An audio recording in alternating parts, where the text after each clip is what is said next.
On a business rule, what is the scope in the upper right-hand corner?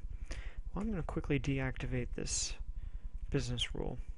And this business rule is related to the account.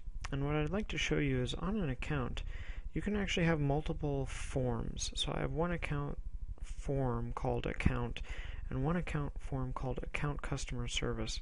And I may have different users in my company pointing to these different forms, or they may default load different forms. And it's important to understand that when creating a business rule, you have to be careful.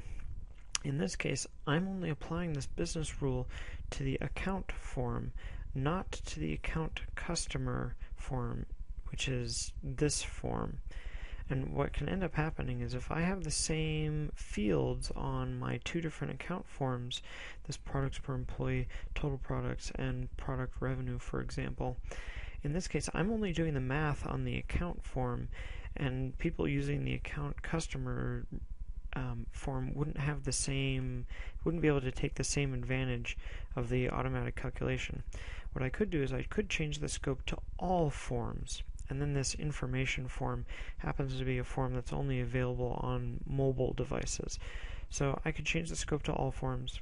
I could change it so that it only applies to the account, and then I could save and activate my form. In this case, on all forms, I want to make sure that this business rule is being processed. So I'm going to save, and I'm going to activate. And now, no matter what form I'm using on the account, this business rule will be active. So that's what the scope in the upper right hand corner of the business rule is for.